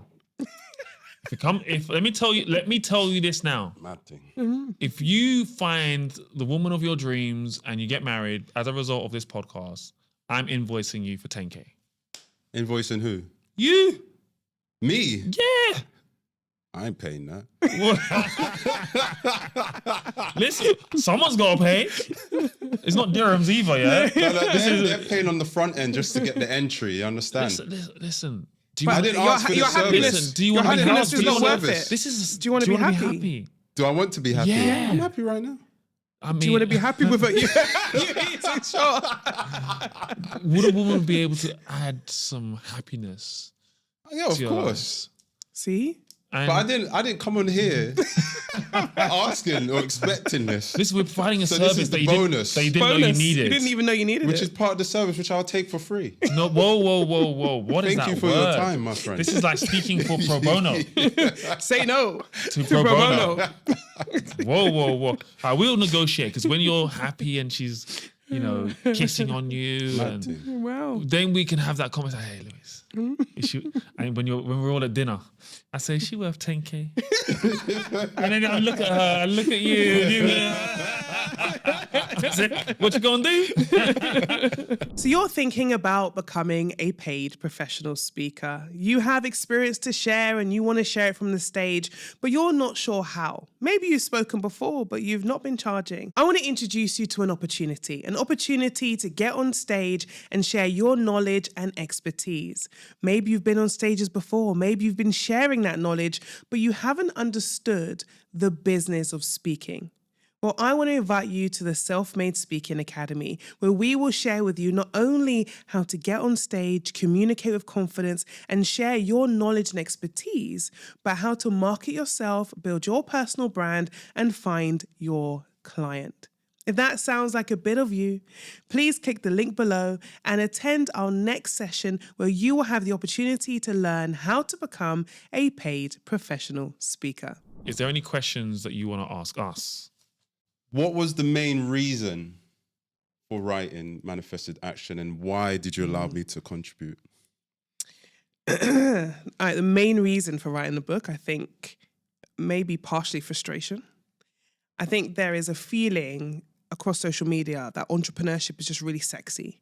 and that it's quite easy, that, you know, it's quite easy to share messages of, oh, you know, I only work 4 hours a day and I now amass this amount of wealth and this is my lifestyle and private jets and business class flights and first class flights. And, you know, I made my dreams a reality. It all sounds great. And so then people, I think, were starting to like have this vision that they want to be entrepreneurs, they want to be successful, they want to be speakers, but actually weren't willing to put the action in. They're at home doing what they think social media tells them to do, which is manifesting.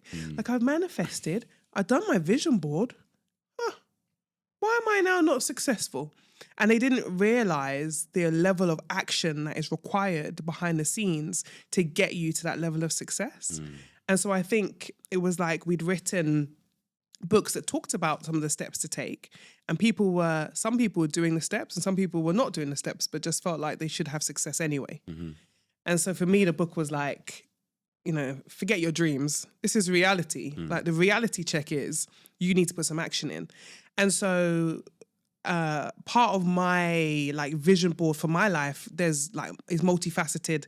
There's money, there's my romantic relationship, there's my family relationships, there's business, and there's health, and there's like lifestyle and so on. And health for me is a major factor that, if I'm honest about my own journey, goes up and down, like in terms of its priority. You know, like you said, your sleep is out of thing. My prioritization of my fitness or health is sometimes I'm like, this is it, I'm gonna do it. And then if I fall off, I'm basically off the cliff, right? So speaking to you was important because I think the same level of action and intentionality that people put into their health and fitness is the same level you need to put into your business, is the same level you need to put into your personal relationships to gain the success that you want. And I think people were not always willing to do the action. So that's why, in my opinion, why I wanted you for the book. I don't know if you want to add to that. But. Yeah, sure, why not? I spoke about this at the book launch, that many people have aspirations to have this big business. And many of those people come from a place of struggle. They come from a place that they don't know what these things are like to have. They don't know what it takes to also achieve these things. And they haven't leveled up their mindset. They come from a place of scarcity. So that always, their way that they think always holds them back and will never allow them to break through to the next level. And that's the simplest way I can describe it, that people have these big dreams. Yeah, I want to run this big business. Their mindset has not adjusted. And they've not adjusted from this place of scarcity, and they're not willing to invest in themselves. You know, you say to some people, invest 5K, 10K into themselves, they start to shiver. They're like, oh, no.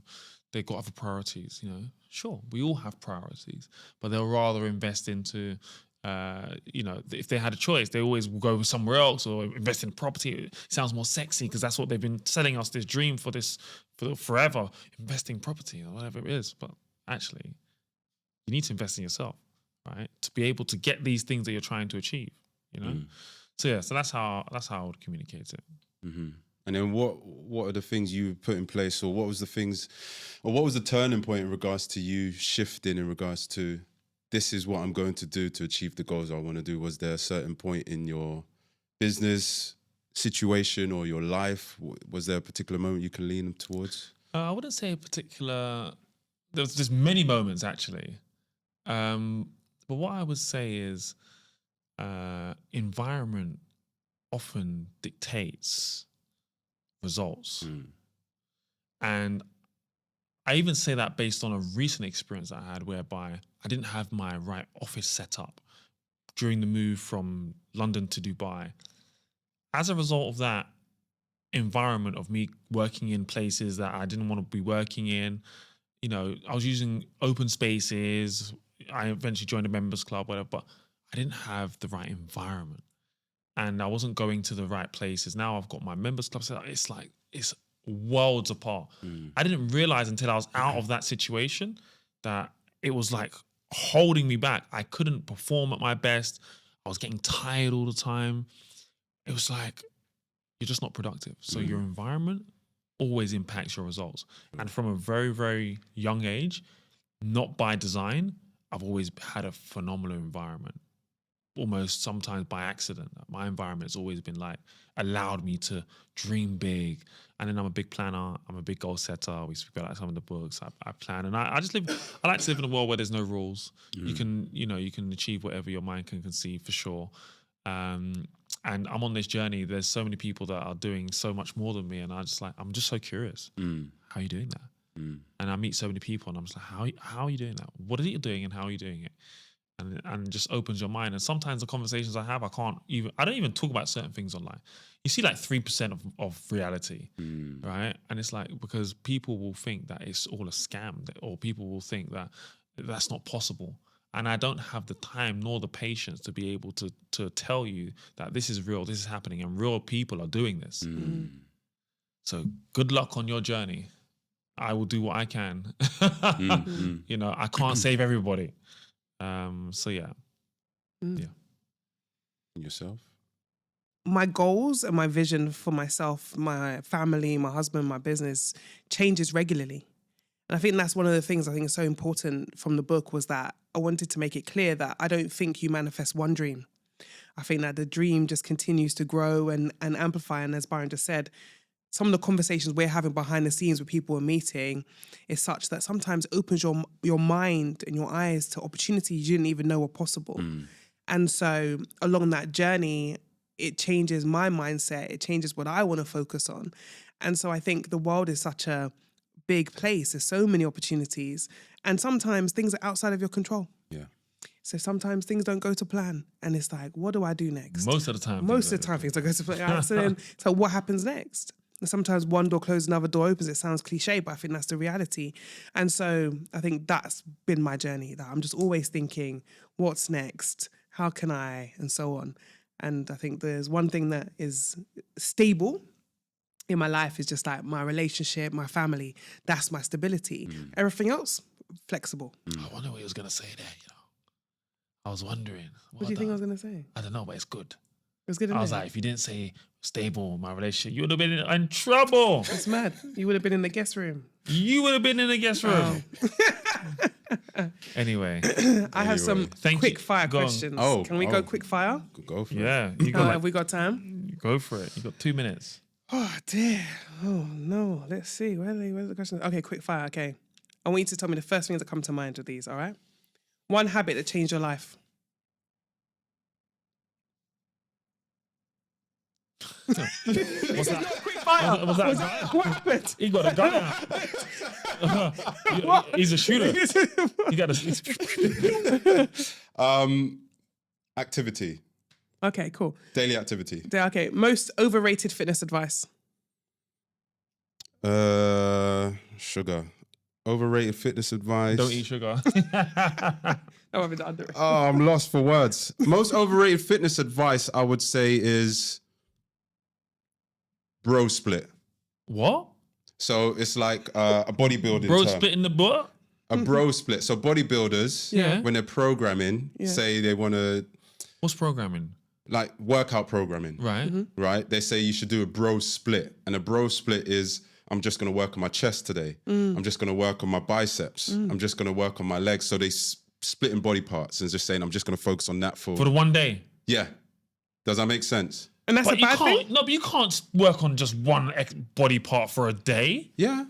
That's what they do. And they encourage everyone to do that when that's not practical. Sure. What happened to like 2 major muscle groups and, you know? Yeah, but that's what I mean. Some people do that, depending, but bro split is what a lot of guys... isolated Correct. muscles. I'm not just even going not to do groups. chest. Just chest. And is there a particular muscle group that they often work on? The titties. Yeah, I mean, we know that. We see them in the gym. The Johnny Bravo, the lot. big boobies and that's it. You're like, bro, what about the rest of you, So man? stick legs, just There you walking go. around on legs. Sorry, I Okay, interrupted you. wellness trend that you think is nonsense. Apple cider vinegar. Really? Why? Because I not can stop the big- buying it. That's Tell not quick. me. That's not quick fire. You're Oh asking no! questions of a Okay. Oh, question. sorry. But now everyone's gonna be asking in the comments. Okay, cool. A supplement worth taking. Creatine. Everybody, men and women. 100%. Really? 5 grams. Per day. Men and women. Yeah, every day. 4. Um, You can only ask quick Quick ones. fire, man. Quick. What's wrong with you? performance, focus, psychological benefits, Okay. decreases brain disease. Love that. Nice. The one thing you wish everyone understood about health. It's relative. And what I mean by that is one thing isn't going to work for the other person. It's what's conducive to you. So find your weakness and work on that. All right. Well, on that note, thank you so much. Thank you. Tell the people where they can find you. Lewis Paris Coach, lewisparisfitness.com, everywhere on the web. That's how you can find me. And do you have a mantra? Do you have a quote? Do I have a mantra? Be the change you want to see. Cheese! So focus on what you need to do now in this present moment, and your future self will thank you for it. And on that note, my people, I'm Dr. Byron Cole. And I'm Bianca Miller-Cole. And you have been listening today to Self-Made, Unfiltered. Like, subscribe, do all them thing there. Don't just get to the end of this video and just be like, oh, thank you. Subscribe, please, my people. But we'll greatly appreciate it. Thank you so much. Bye. I'm Lewis Paris, longevity coach and fitness coach for professionals. And I've just been on the Self-Made Unfiltered podcast, where we spoke on everything to do with your sleep, your mindfulness, your nutrition, and your activity levels to ensure you become the best version of yourself. So until we tap into what we need to do to encourage you to put these steps in place, strategizing, then how do you expect to optimize and perform and achieve the goals and dreams you set out for yourself? So check it out now on the podcast, and I look forward to seeing you there.